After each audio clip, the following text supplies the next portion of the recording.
What's up, Nerdyverse? I'm Daddy Louie, and in this video we are taking a look at a game called Taco Ninja Adventure, so stick around.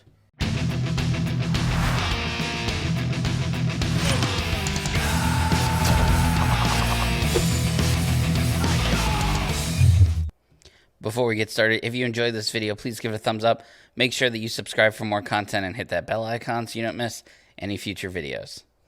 Taco Ninja Adventure is a game from Turn Sideways Game. It is for 2 to 6 players, ages 14 and up, and takes around 20 minutes to play.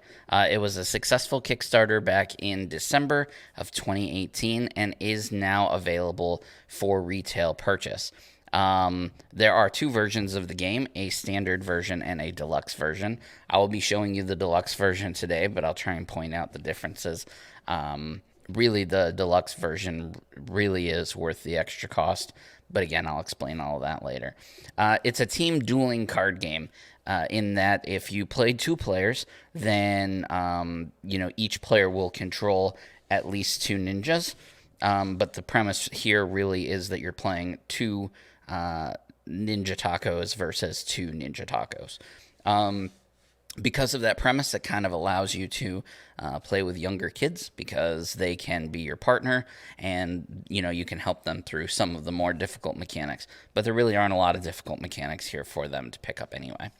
The dice rolling part of it, because there is a dice rolling part of it, uses Yahtzee-style triggers. So, you're going to roll 5 dice, and then you're going to save what you want, re-roll what you don't want. Then you get to save again and re-roll one last time. And then you'll use those to trigger different abilities and stuff like that. But is it good? Well, if you join me down on the table, let's check it out. All right, so here's everything that comes inside of the deluxe version of the game. There are extra components that do come with the deluxe version that are also in the standard version, but they're kind of duplicate items. For example, here, these screen-pressed tokens are meant to be used to keep track of health.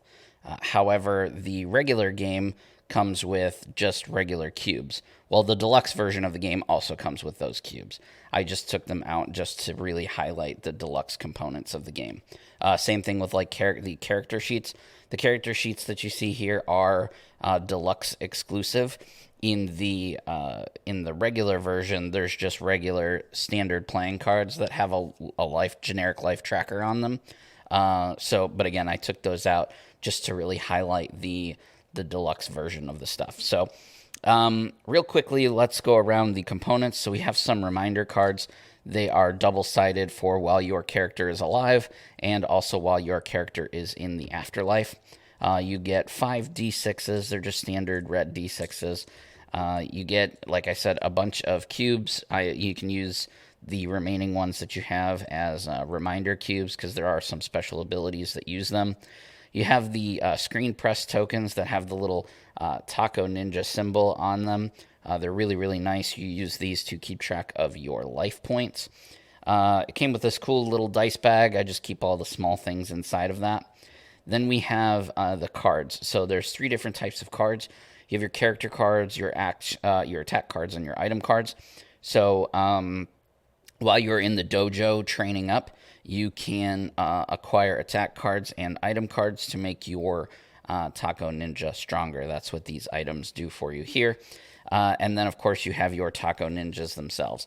The one and only, little gripe that I have about and it's not really a gripe, the one little thing that I would have liked to have seen is not needing these particular cards in the deluxe version. So these cards tell you what your character's ability is that you can trigger and use. But on the character cards, that ability is not, it's not written anywhere. And I kind of wish that it was, down at the bottom of the cards. That way you don't need to use these at all. Because you also get these super cool standees that you can use to indicate whether you are in the dojo or in the battle zone, right? Or in the fighting zone. So, I kind of wish I didn't need to use these in a game, so that way I could just have my player cards with the ability on them, and then the standees to move around. Again, the standees are also deluxe components only. And then, last but certainly not least, is this giant first player marker. It's a really large metal coin. I would say this is 60 millimeters, maybe 50 millimeters, close to 60 millimeters, I would say, in diameter. And this thing is a honker, man. You could probably kill somebody if you whip this at their face. Don't do that, but I'm just saying you could probably really do some damage. So that's everything that came with the game. The deluxe components of the game or the deluxe components are these character sheets, the standees, this giant metal coin, and the pressed or the screen pressed tokens, and then of course this little ninja taco bag or taco ninja bag. Anyway, I'm going to set up for a 2v2 dueling game here, and let me show you how it plays. All right, so let's real quickly talk about the setup. I've set up for a 4-player game here, 2v2. We have Beefy Taco and Fire Taco on the right side of the screen, and we have Sneaky Taco and Ancient Taco on the left side of the screen. Those are going to be the teams. So during setup, everybody's going to take their player board, their player character, something to annotate their health, set their health to starting health of 30. They're going to place their standees inside the middle of the game. So there's 2 zones in the game. You have the middle area, okay, which is known as the field of battle, and then you have your reserve area in the back, which is known as your dojo. So everybody starts in the field of battle. You give the first player the giant medal of death, we'll call it, and that's how play begins. Each team starts with 2 item cards. So make sure that you, I'm sorry, not each team, but each player has 2 item cards that they start with. And item cards are used to do different things, okay? Most of the time you play them on your turn. For example, here, the Sneaky Taco has Zest of Life. On their turn, they would just play this card, and they would be able to heal 4 health. Same thing here. This is Loco. Change the number on 1 die. So play this only on your turn. So you're going to use this while you're rolling die in a combat situation. But before we get into combat, let's talk about the 2 things that you can do on your turn. The first thing that you can do is decide if you want to voluntarily move. So you can move your taco character from the field of battle to the dojo, or you can move them from the dojo to the field of battle. And then once you've decided to do that, depending on where you are on the board, is what you can do. So let's first talk about training, and then finally we'll talk about combat. So the first thing is training. You can do that while in your dojo.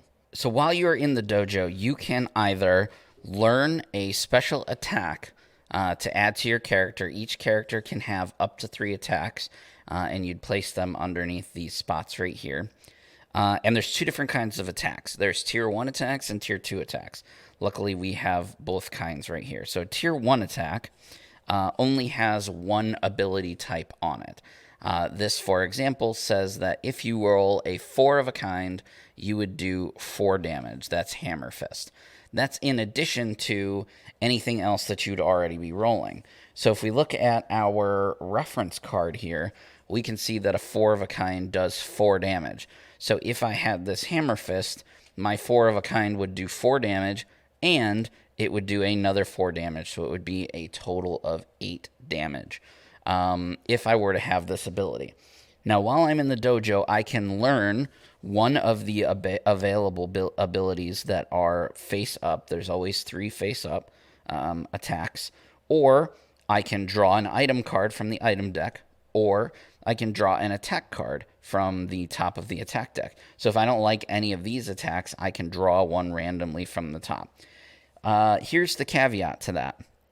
If I select a Tier 1 or draw a Tier 1 card, I learn that attack immediately, and it can be used on my next turn when I come into the field of battle and fight.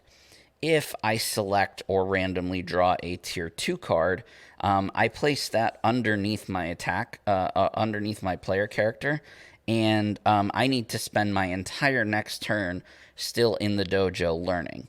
If I do that, I get a free item card as well. So it does take an extra turn to learn, but you do get a free item out of it, and you get a more powerful card. For example, here, this is an odd 3 of a kind, gives you 3 damage, but a full house gives you 6 damage. So this gives you 2 separate attack abilities. So the tier 2 abilities are stronger than the tier 1 abilities. They just take an extra turn to learn.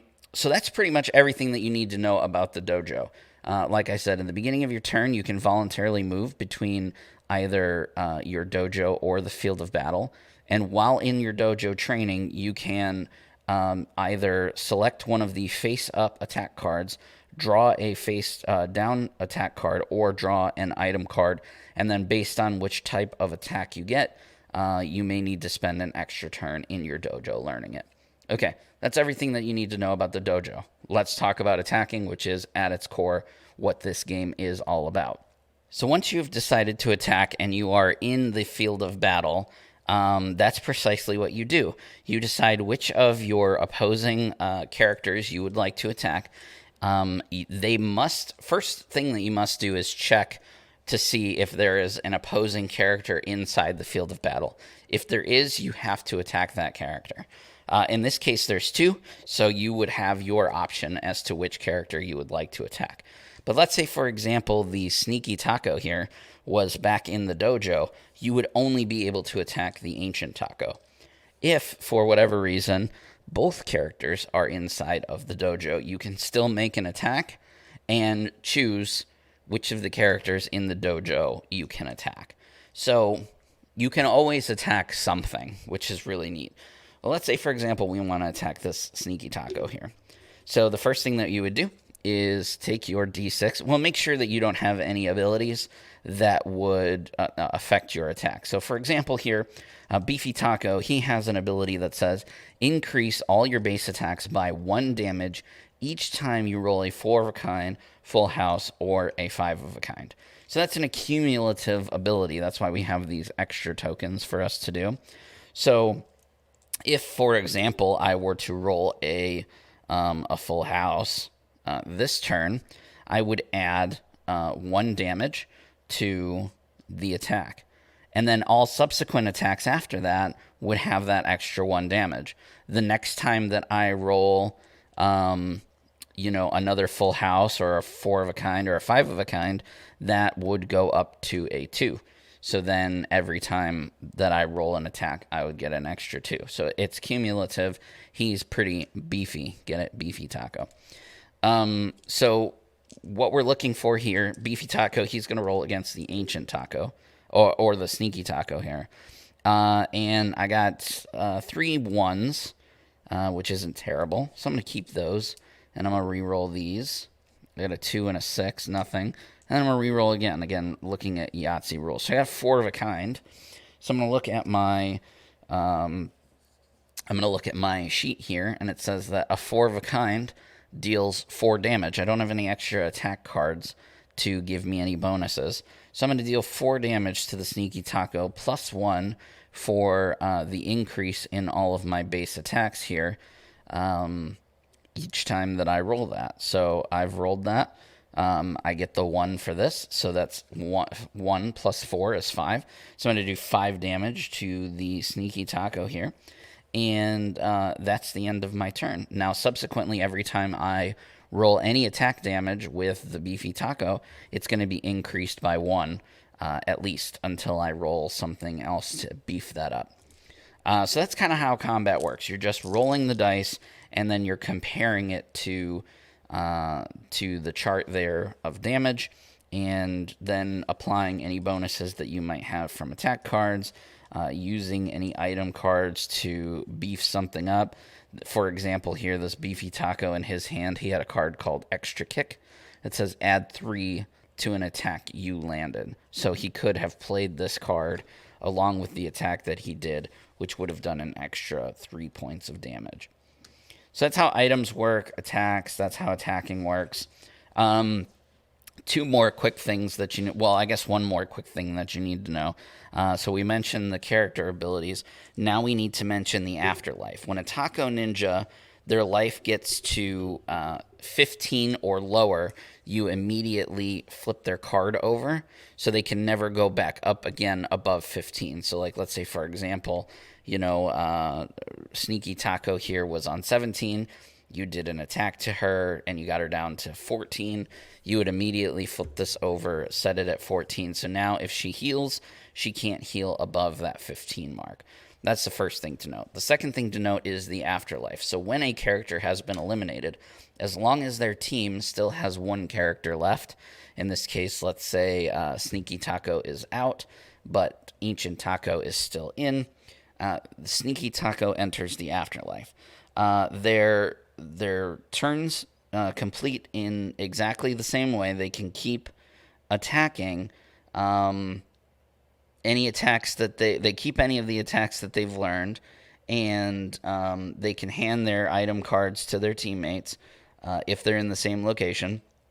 And then anytime that they would roll a heal, like looking here on the back, if they roll a heal, they actually start healing up their friend. They can't heal themselves, but they can heal their friend. If at any time the character that's in the afterlife rolls a 5 of a kind, aka a Yahtzee, then they get to come back to life. So they keep all of the cards that they learned like normal, and then they reset their health back to 15. So once you get a character dead, the character that's dead and in the afterlife, they are frantically going to be rolling, trying to get a 5 of a kind so that they can come back into the game before you take out the opposing character. So in case you haven't figured it out by now, object of the game is to knock out both of your opposing Taco Ninjas, and then you win the game. And that is everything that you need to know in order to play Taco Ninja Adventure. Taco Ninja Adventure has a great theme. The art is really, really cool. It's very simple to learn, not a lot of complicated mechanics. I like the fact of the matter that it's a team game. You can play just 1v1, controlling 2 tacos per team. But I do like the ability to be able to bring a younger partner into the mix and be able to help them through the mechanics, get them playing games, rolling dice and stuff like that, while you try and help them, with item cards and attack upgrades and stuff like that. So that's really, really cool. So there's enough here for you to play with your family, play with your friends. Again, bring younger kids into it, perhaps if they've never gamed before.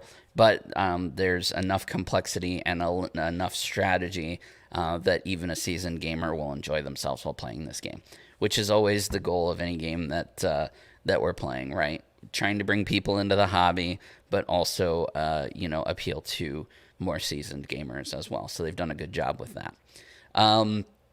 I kind of went over the differences between the Deluxe and the Standard. If you're asking my opinion, I definitely think Deluxe is the way to go. The tokens are, some of my favorite tokens that I've ever seen made before. The standees are really great. That goes with the whole theme. Like I said, my only criticism with that is I wish that they would have put the character abilities on the character cards, but I guess they didn't want to clutter the art. That's probably the reason that they didn't do it. But I wish that they would have. This game has a bright future. They are already looking at possibly expansions, adding some ninjas and stuff like that. That's not necessarily in the forefront of their minds, but because this was successful, I have no doubt that we will see more from Taco Ninja Adventures in the future. What do you guys think? Let me know down in the comment section below. If you want to see more from the Circle of Nerds, make sure you check out all of our social media. We have Facebook, Twitter, Instagram, TikTok, all at Circle of Nerds. Also, don't forget that we have so many other bits of content right here for you on our YouTube channel. Make sure that you go and check that out. And if you want some exclusive content, you can also check out our Patreon at patreon.com/Circle of Nerds. Anyway, guys, that's all from me. I'll see you in the next video.